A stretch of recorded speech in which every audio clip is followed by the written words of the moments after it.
Good evening, everyone, and welcome to tonight's edition of Horizon Live. Our guest this evening is joining us from Washington, D.C. via Skype. It's Representative Adam Schiff, who just recently shepherded and led an effort in the House Appropriations Committee as a result of which the aid proposal for Nagorno-Karabakh was more than doubled, and there were some provisions included in the appropriations bill to assist different regions of Georgia, specifically those with high number of Armenian population. We all know that region as the Javakhkh region of Georgia in the southern portion bordering on the north of Armenia. Congressman Schiff, welcome. We always like to have you, and this is a great opportunity. Can you tell us about the process of the appropriations bill and what are some of the provisions that we can look forward to in this? Well, we had a great deal of success thus far in the appropriations bill. We wanted to maintain strong funding for Armenia and make sure that it was at least at parity with what we provide Azerbaijan, and we were successful with that. We also wanted to try to improve upon our aid to Artsakh. It has been a frustration over the years that the funding that Congress has appropriated for Nagorno-Karabakh has not always actually been utilized by the State Department to provide relief to the humanitarian issues in that region. But we succeeded this year in including language in the bill that mandates that at least $5 million be utilized to help the people of Artsakh. And this more than doubles the assistance to that important community. We also, and this follows up on a meeting I had with the president of Georgia, included language to strengthen our support for the Armenian regions in Georgia. I raised this with the president when I had a meeting with him a couple months ago. He was responsive to working together on this issue to make sure the needs of the Armenian community in Georgia were met.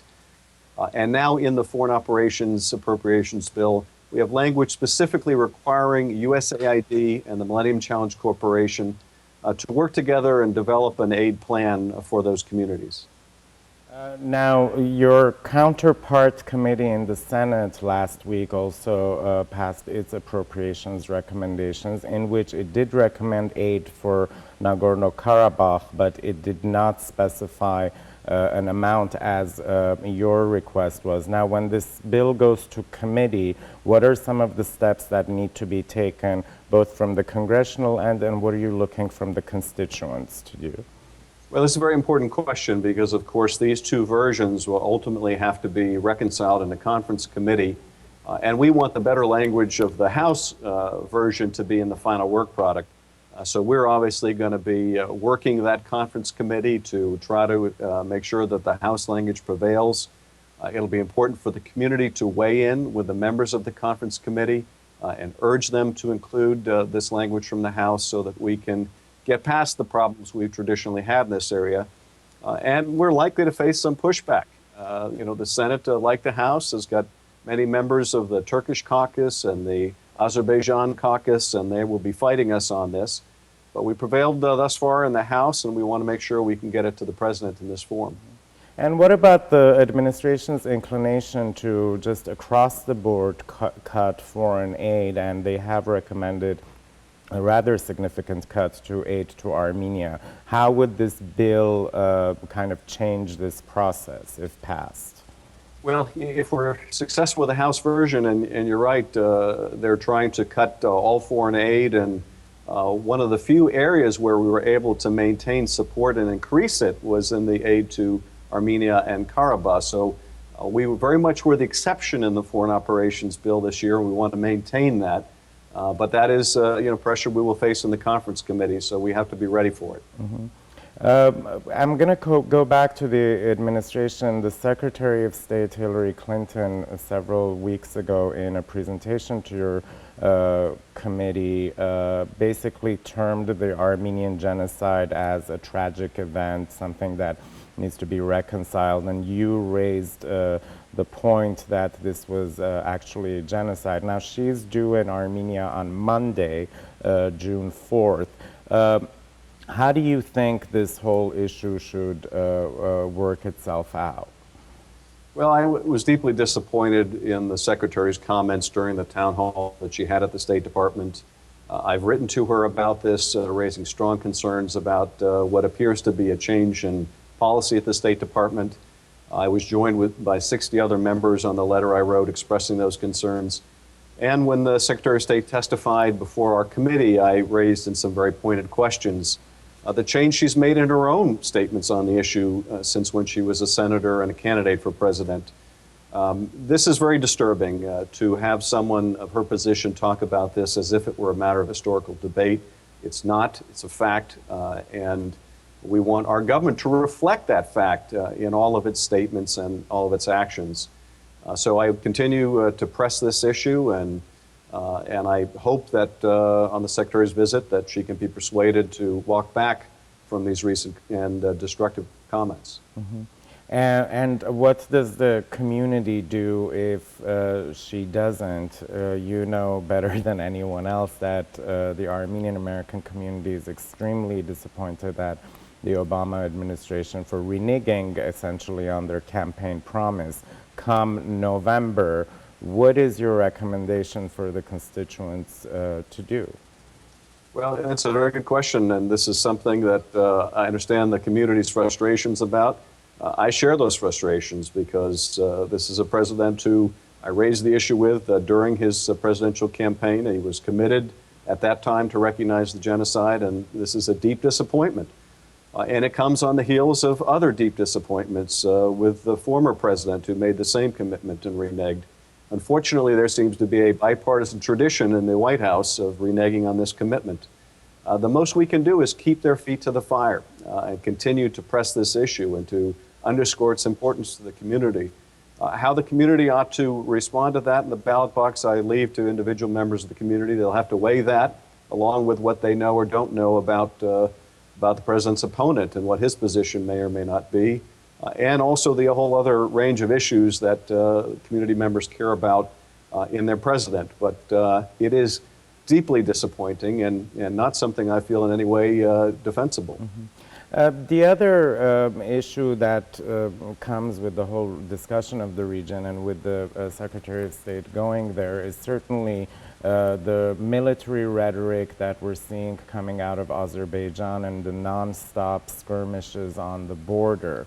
There seems to be a sentiment within, let's say, the OSCE mediators to address that issue. However, they stop short of actually blaming the party that's responsible. The threat of war looms over Armenia and the Nagorno-Karabakh Republic. What do you think that the Secretary of State should be doing in this visit to the Caucasus to advance this issue of peace? Well, that's a very important question, and I think the Secretary really has to take the opportunity to press Baku on this, to inform them that we will not tolerate this kind of belligerent statements which result in aggressive actions along the line of control and the loss of life. It's very clear that this kind of belligerent rhetoric has very direct consequences and is costing people lives. When they create that kind of environment where it is conducive to shots across the line of control and the loss of life. So we need to impress upon Azerbaijan how seriously we take this, how it must stop, and be prepared to provide consequences if they continue down this path, because you could easily see this leading into a full-scale conflagration. It doesn't take much in a region like this, so we need to impress upon Baku the seriousness of this issue and that it has to stop. Mm-hmm. And this whole issue of normalization between Armenia and Turkey has been kind of pushed forward by the State Department of the U.S. administration. This trip of Mrs. Clinton's will also include a stop in Turkey. It seems that the U.S. is once again getting closer to Turkey based on geographic issues such as Syria and Iraq and whatnot. Do they close their eyes on the significant, important human rights issues in, I guess, deference to the whole issue of Syria and Iraq? Well, we can't close our eyes to the issue of human rights, and In fact, Turkey has, in many respects over the last several years, moved away from the United States and reoriented itself more towards Iran, defending the dictatorship in Iran, defending until very late the dictatorship in Syria, and engaging in very destructive behavior in terms of the flotilla, and really stirring the pot rather than acting as a regional responsible power. So I think that Turkey has done a lot, frankly, to dissuade the administration from carrying its water on things like genocide denial, something that we should never be engaged in no matter what else is going on. So I think that, and hope that the Secretary recognizes that the reconciliation talks, such as they are, were, I think, a year or two ago, really a pretext by Turkey to avoid recognition of the genocide, to discourage U.S. recognition. And as they've taken no steps to effectuate reconciliation, as they still maintain the blockade of Armenia, as they've made it clear in their public statements, they have no intention of reconciling until they get a resolution of Karabakh that they like, which is not about to happen. I think that the Secretary needs to recognize this for what it is, really a stalling maneuver by Turkey. Mm-hmm. I would hope that that would embolden the administration to speak plainly about the genocide and not the opposite. Mm-hmm. Congressman, you have a primary election coming up on Tuesday in a kind of a brand new district, if you will. Tell us about what the campaign trail has been like for this portion of the election, and what should voters do on Tuesday, June 5th? As you know, the districts have been all reconfigured as a result of redistricting. I still have the Burbank, Glendale, and part of the Pasadena area that has always been a part of our district. But the district has been expanded to include the foothills of La Cañada, La Crescenta, Montrose, Sunland, Tujunga. The district also comes south into Silver Lake, Los Feliz, as it did once before. Atwater Village. It also includes Echo Park and East Hollywood, Hollywood, and West Hollywood, and many other communities. It has a large and perhaps even larger Armenian population than the current district, which is wonderful. And it's an exciting new challenge to get to know some of my new constituents. And so far, so good. I've been very pleased with the response to our campaign. Mm-hmm. The redrawn district also includes Little Armenia, where our studios are located, and we wish you success for Tuesday. And again, on behalf of the community, thank you for all of your efforts. We will tell our readers and viewers to make sure to call the conference committee when the time comes in order to urge them to go your way, because the provisions that you included are significant and are unprecedented. So good luck on Tuesday, and thank you for joining us from Washington. It's a pleasure, and let's do this again. Yes, definitely. This was a good test, and I think we can chat with each other on a more frequent basis. Thank you again, Congressman Schiff. Pleasure as always. Thank you.